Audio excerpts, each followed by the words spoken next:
सुन पुकार हो, एक बेर दे दे भैया अपन अधिकार हो। कहतर बुढ़वा जवान हो और जवान हो, अब की मरिहा चाचा मोहरिया अनाज ओसाता किसान हो। सबको मिले उनका हक और अधिकार, सबको मिले उनका हक और अधिकार। आइए मिलकर करें गांव का कुछ ऐसा विकास। ग्राम सभा गणेर से ग्राम प्रधान पद हेतु सुयोग्य, कर्मठ, ईमानदार, शिक्षित महिला प्रत्याशी हैं श्रीमती उषा देवी, पत्नी सुरेंद्र कुमार बर्नवाल उर्फ पप्पू, जिनका चुनाव निशान है अनाज ओसाता हुआ किसान।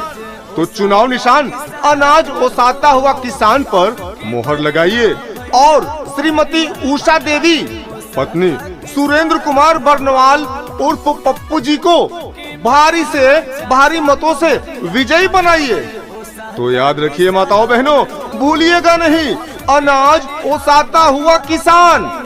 अनाज ओसाता हुआ किसान पर मोहर लगाना है और ग्राम सभा गणेर से ग्राम प्रधान पद हेतु श्रीमती उषा देवी, पत्नी सुरेंद्र कुमार बर्नवाल को भारी से भारी मतों से विजयी बनाना है।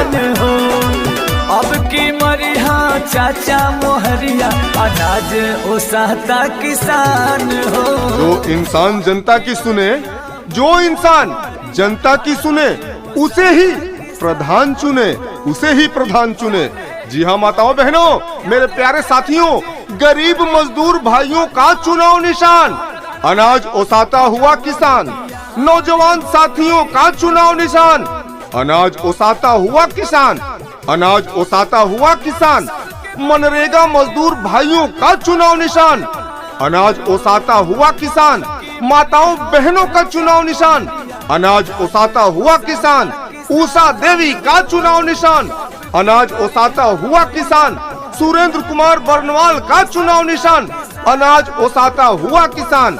तो कभी न भूलें माताओं बहनों, अनाज ओसाता हुआ किसान पर ग्राम सभा गणेर से ग्राम प्रधान पद हेतु श्रीमती उषा देवी, पत्नी सुरेंद्र कुमार बर्नवाल उर्फ समाज सेवी पप्पू जी को भारी से भारी मतों से विजयी बनावे। श्रीमती उषा देवी का चुनाव निशान अनाज ओसाता हुआ किसान। समाज सेवी सुरेंद्र कुमार बर्नवाल उर्फ पप्पू का चुनाव निशान अनाज ओसाता हुआ किसान। तो कभी ना भूलें माताओं बहनों, अनाज ओसाता हुआ किसान।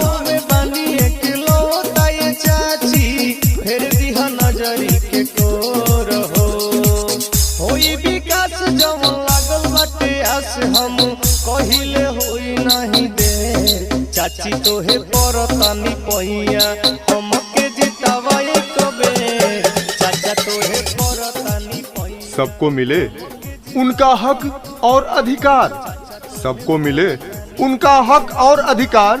आइए मिलकर करें गांव का कुछ ऐसा विकास। ग्राम सभा गणेर से ग्राम प्रधान पद हेतु सुयोग्य, कर्मठ, ईमानदार, शिक्षित महिला प्रत्याशी हैं श्रीमती उषा देवी, पत्नी सुरेंद्र कुमार बर्नवाल उर्फ पप्पू, जिनका चुनाव निशान है अनाज ओसाता हुआ किसान।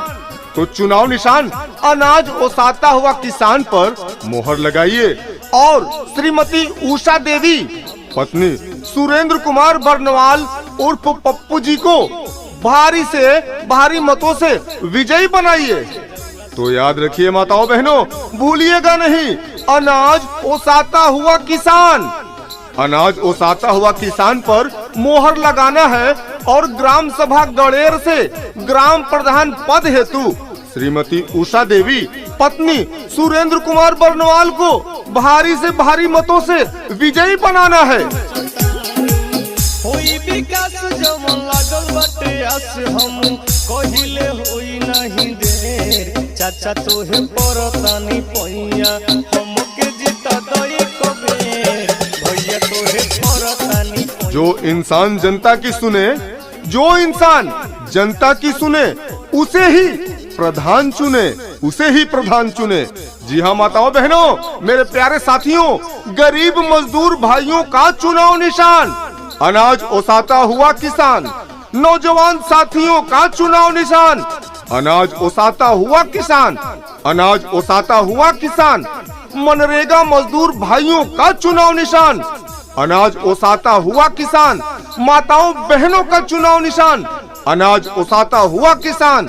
उषा देवी का चुनाव निशान अनाज ओसाता हुआ किसान। सुरेंद्र कुमार बरनवाल का चुनाव निशान अनाज ओसाता हुआ किसान। तो कभी न भूलें माताओं बहनों, अनाज ओसाता हुआ किसान पर ग्राम सभा गड़ेर से ग्राम प्रधान पद हेतु श्रीमती उषा देवी पत्नी सुरेंद्र कुमार बरनवाल उर्फ समाज सेवी पप्पू जी को भारी से भारी मतों से विजयी बनावे। श्रीमती उषा देवी का चुनाव निशान अनाज ओसाता हुआ किसान।